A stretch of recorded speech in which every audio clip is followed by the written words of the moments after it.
The Other Bed by E.f.benson and read by Christopher Holton. I had gone out to Switzerland just before Christmas, expecting from experience a month of divinely renovating weather, of skating all day in brilliant sun and basking in the hot frost of that windless atmosphere.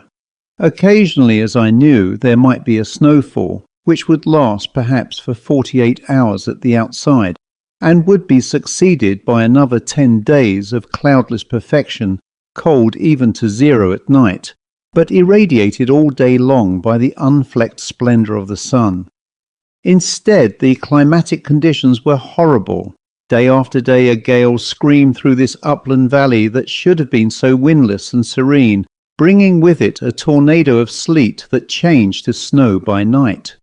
For 10 days there was no abatement of it, and evening after evening, as I consulted my barometer, feeling sure that the black finger would show that we were coming to the end of these abominations, I found that it had sunk a little lower yet, till it stayed like a homing pigeon on the S of the storm.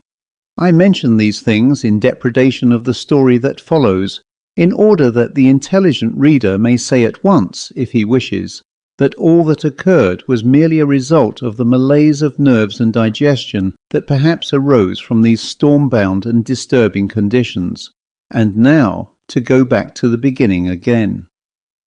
I had written to engage a room at the Hotel Beau site, and had been agreeably surprised on arrival to find that for the modest sum of 12 francs a day, I was allotted a room on the first floor with 2 beds in it. Otherwise, the hotel was quite full. Fearing to be billeted in a 22-franc room by mistake, I instantly confirmed my arrangements at the bureau. There was no mistake. I had ordered a 12-franc room and had been given one. The very civil clerk hoped that I was satisfied with it, for otherwise there was nothing vacant. I hastened to say that I was more than satisfied, fearing the fate of Esau. I arrived about 3 in the afternoon of a cloudless and glorious day, the last of the series. I hurried down to the rink, having had the prudence to put skates in the forefront of my luggage, and spent a divine but struggling hour or two coming up to the hotel about sunset. I had letters to write, and after ordering tea to be sent up to my gorgeous apartment, number 23 on the first floor, I went straight up there. The door was ajar, and I feel certain I should not even remember this now, except in the light of what followed. Just as I got close to it, I heard some faint movement inside the room, and instinctively knew that my servant was there unpacking. Next moment I was in the room myself, and it was empty. The unpacking had been finished, and everything was neat, orderly, and comfortable. My barometer was on the table, and I observed with dismay that it had gone down nearly half an inch. I did not give another thought to the movement I thought I had heard from outside. Certainly I had a delightful room for my 12 francs a day. There were, as I have said, 2 beds in it, on one of which were already laid out my dress clothes, while night things were disposed on the other. There were 2 windows, between which stood a large washing stand, with plenty of room on it. A sofa with its back to the light stood conveniently near the pipes of central heating. There were a couple of good armchairs, a writing table, and, rarest of luxuries, another table, so that every time one had breakfast, it was not necessary to pile up a drift of books and papers to make room for the tray. My window looked east, and sunset still flamed on the western faces of the virgin snows, while above, in spite of the dejected barometer, the sky was bare of clouds, and a thin slip of pale crescent moon was swung high among the stars that still burned dimly in these first moments of their kindling. Tea came up for me without delay, and as I ate, I regarded my surroundings with extreme complacency. Then, quite suddenly and without cause, I saw that the disposition of the beds would never do. I could not possibly sleep in the bed that my servant had chosen for me, and without pause I jumped up, transferred my dress clothes to the other bed, and put my night things where they had been. It was done breathlessly almost, and not till then did I ask myself why I had done it. I found I had not the slightest idea.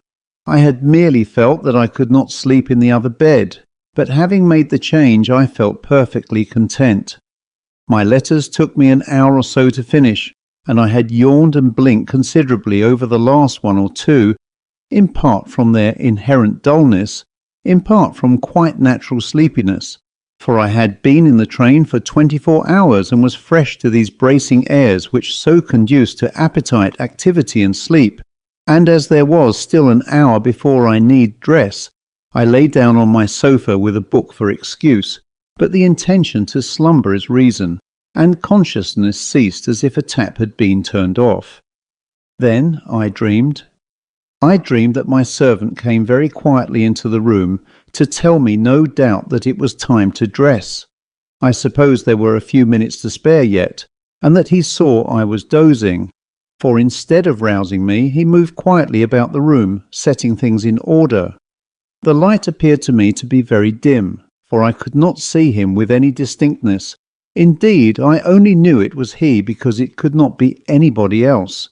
Then he paused by my washing stand, which had a shelf for brushes and razors above it, and I saw him take a razor from its case and begin stropping it. The light was strongly reflected on the blade of the razor. He tried the edge once or twice on his thumbnail, and then, to my horror, I saw him trying it on his throat. Instantaneously, one of those deafening dream crashes awoke me, and I saw the door half open and my servant in the very act of coming in. No doubt the opening of the door had constituted the crash.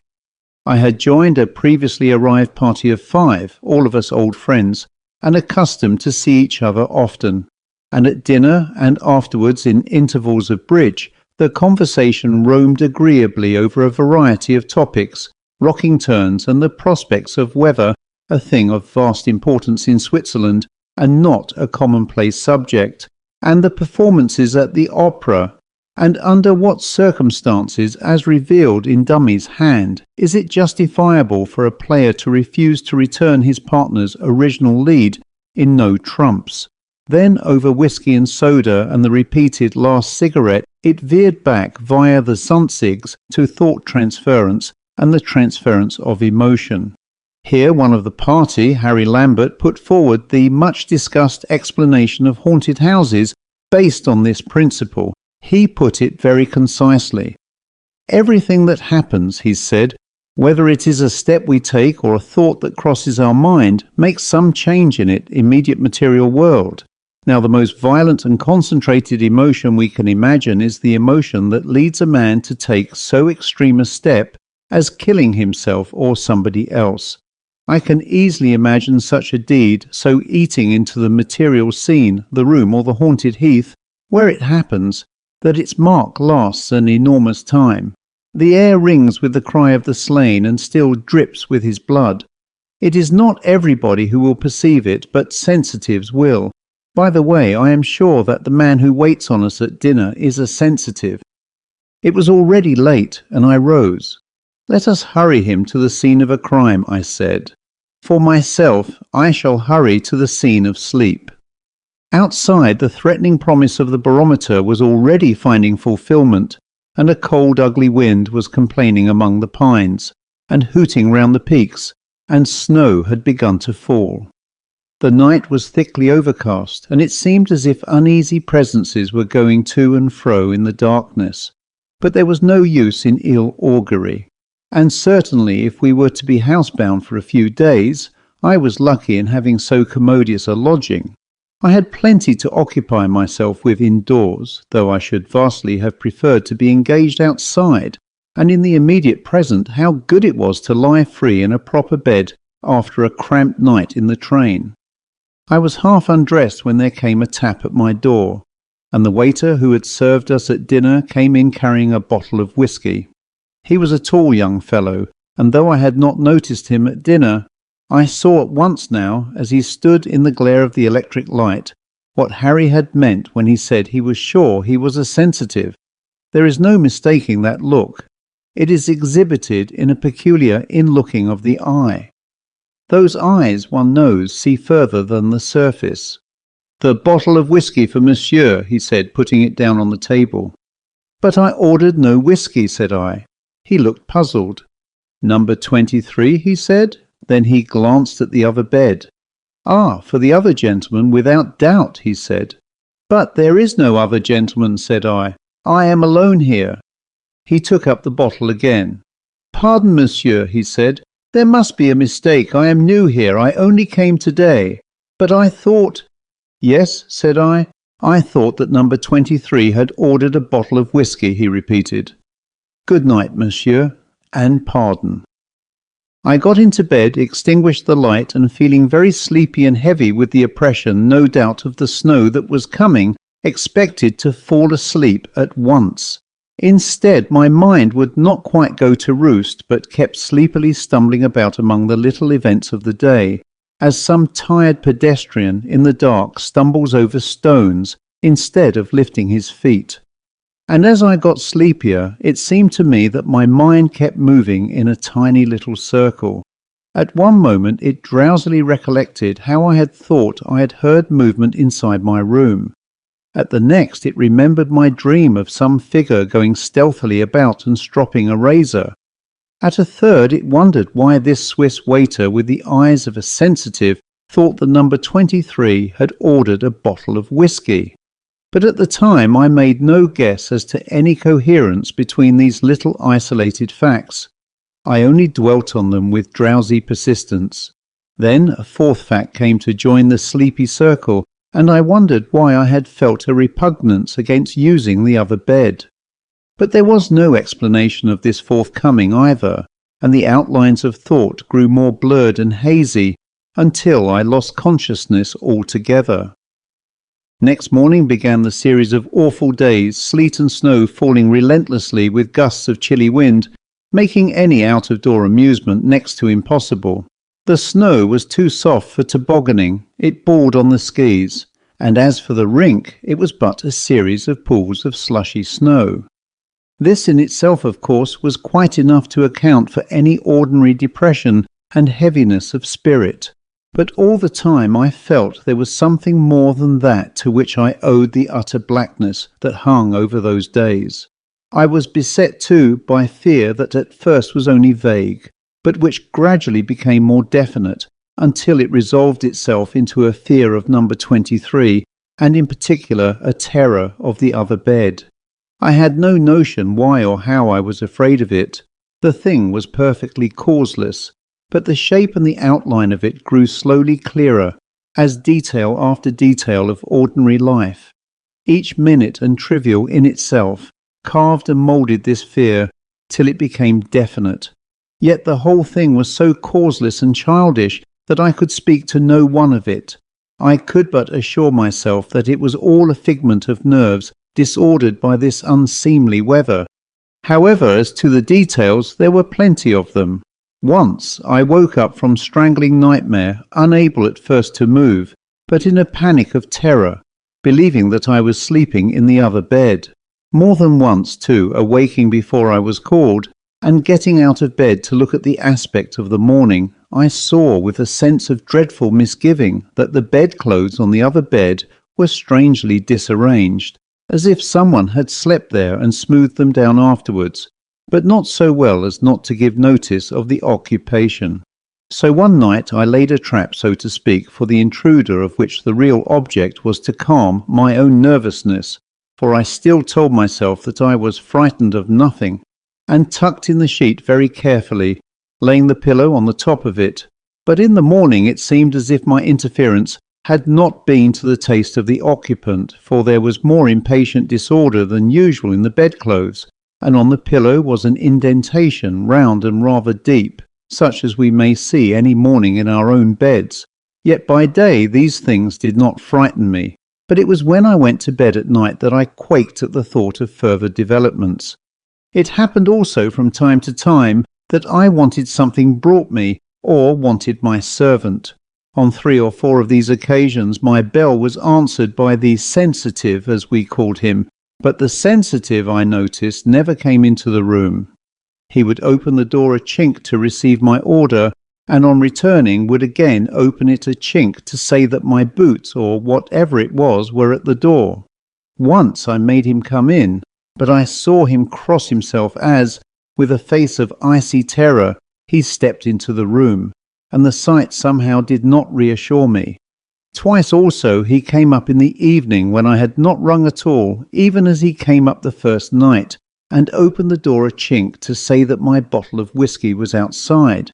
But the poor fellow was in a state of such bewilderment when I went out and told him that I had not ordered whisky that I did not press for an explanation.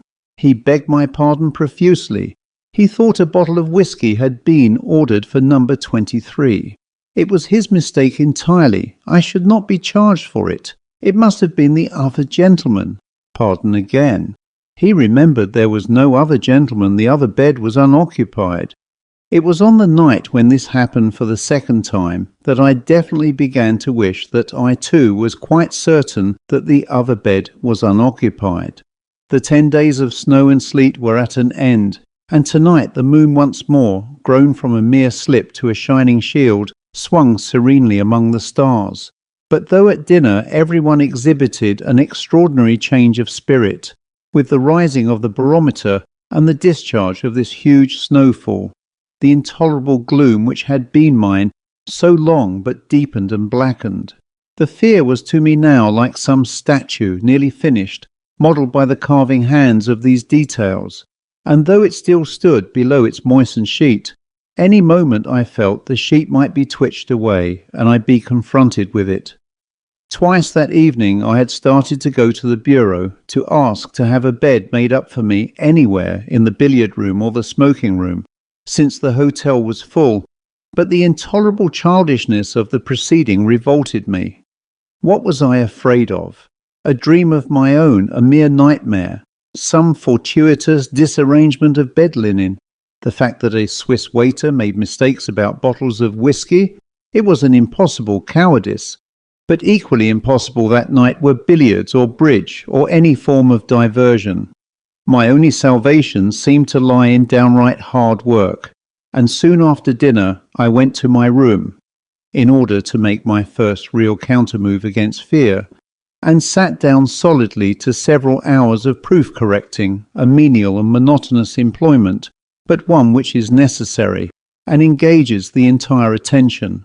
But first I looked thoroughly round the room to reassure myself, and found all modern and solid. A bright paper of daisies on the wall, a floor parquetted, the hot water pipes chuckling to themselves in the corner, my bedclothes turned down for the night, the other bed.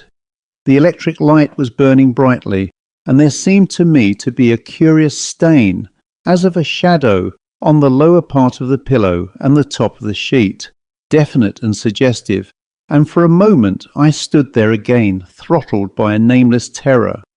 Then, taking my courage in my hands, I went closer and looked at it. Then I touched it. The sheet where the stain or shadow was seemed damp to the hand, so also was the pillow. And then I remembered. I had thrown some wet clothes on the bed before dinner. No doubt that was the reason. And fortified by this extremely simple dissipation of my fear, I sat down and began on my proofs. But my fear had been this, that the stain had not in that first moment looked like the mere greyness of water-moistened linen. From below at first came the sound of music, for they were dancing tonight, but I grew absorbed in my work, and only recorded the fact that after a time there was no more music. Steps went along the passages, and I heard the buzz of conversation on landings and the closing of doors, till by degrees the silence became noticeable. The loneliness of night had come. It was after the silence had become lonely that I made the first pause in my work, and by the watch on my table saw that it was already past midnight. But I had little more to do. Another half hour would see the end of the business, but there were certain notes I had to make for future reference, and my stock of paper was already exhausted. However, I had bought some in the village that afternoon, and it was in the bureau downstairs, where I had left it when I came in and had subsequently forgotten to bring it upstairs. It would be the work of a minute only to get it. The electric light had brightened considerably during the last hour, owing no doubt to many burners being put out in the hotel, and as I left the room I saw again the stain on the pillow and sheet of the other bed. I had really forgotten all about it for the last hour, and its presence there came as an unwelcome surprise. Then I remembered the explanation of it which had struck me before, and for purposes of self-reassurement, I again touched it. It was still damp, but had I got chilly with my work? For it was warm to the hand, warm and surely rather sticky. It did not seem like the touch of the water damp, and at the same moment I knew I was not alone in the room. There was something there, something silent as yet, and as yet invisible, but it was there. Now for the consolation of persons who are inclined to be fearful, I may say at once that I am in no way brave, but that terror, which God knows was real enough, was yet so interesting that interest overruled it. I stood for a moment by the other bed, and half-consciously only wiped the hand that had felt the stain for the touch of it, though all the time I told myself that it was but the touch of the melted snow on the coat I had put there was unpleasant and unclean. More than that I did not feel, because in the presence of the unknown and the perhaps awful, the sense of curiosity, one of the strongest instincts we have, came to the fore. So rather eager to get back to my room again, I ran downstairs to get the packet of paper. There was still a light in the bureau, and the sensitive on night duty, I suppose, was sitting there dozing. My entrance did not disturb him, for I had on noiseless felt slippers, and seeing at once the package I was in search of, I took it and left him still unawakened. That was somehow of a fortifying nature. The sensitive anyhow could sleep in his hard chair. The occupant of the unoccupied bed was not calling to him tonight. I closed my door quietly, as one does at night when the house is silent, and sat down at once to open my packet of paper and finish my work. It was wrapped up in an old news sheet, and struggling with the last of the string that bound it, certain words caught my eye. Also, the date at the top of the paper caught my eye, a date nearly a year old, or, to be quite accurate, a date 51 weeks old. It was an American paper, and what it recorded was this: "The body of Mr. Silas R. Hume, who committed suicide last week at the Hotel Beau site, Moulins-sur-Chalons, is to be buried at his house in Boston, Massachusetts. The inquest held in Switzerland showed that he cut his throat with a razor in an attack of delirium tremens induced by drink. In the cupboard of his room were found 36 empty bottles of Scotch whisky." So far I had read when, without warning, the electric light went out, and I was left in what seemed for the moment absolute darkness. And again I knew I was not alone, and I knew now who it was who was with me in the room. Then the absolute paralysis of fear seized me. As if a wind had blown over my head, I felt the hair of it stir and rise a little. My eyes also, I suppose, became accustomed to the sudden darkness, for they could now perceive the shape of the furniture in the room from the light of the starlit sky outside. They saw more too than the mere furniture. There was standing by the washstand between the two windows a figure clothed only in night garments, and its hands moved among the objects on the shelf above the basin. Then, with 2 steps, it made a sort of dive for the other bed, which was in shadow, and then the sweat poured onto my forehead. Though the other bed stood in shadow, I could still see dimly but sufficiently what was there. The shape of a head lay on the pillow, the shape of an arm lifted its hand to the electric bell that was close by on the wall, and I fancied I could hear it distantly ringing. Then, a moment later, came hurrying feet up the stairs and along the passage outside, and a quick rapping at my door. "Monsieur's whiskey," said a voice just outside. "Pardon, monsieur, I brought it as quickly as I could." The impotent paralysis of cold terror was still on me. Once I tried to speak and failed, and still the gentle tapping went on at the door, and the voice telling someone that his whiskey was there. Then at a second attempt I heard a voice which was mine saying hoarsely, "For God's sake come in, I am alone with it." There was the click of a turned door handle, and as suddenly as it had gone out a few seconds before, the electric light came back again, and the room was in full illumination. I saw a face peer round the corner of the door, but it was at another face I looked. the face of a man sallow and shrunken, who lay in the other bed, staring at me with glazed eyes. He lay high in bed, and his throat was cut from ear to ear, and the lower part of the pillow was soaked in blood, and the sheets streamed with it. Then suddenly that hideous vision vanished, and there was only a sleepy-eyed waiter looking into the room. But below the sleepiness terror was awake, and his voice shook when he spoke. "Monsieur rang?" he asked. No, Monsieur had not rung, but Monsieur made himself a couch in the billiard room.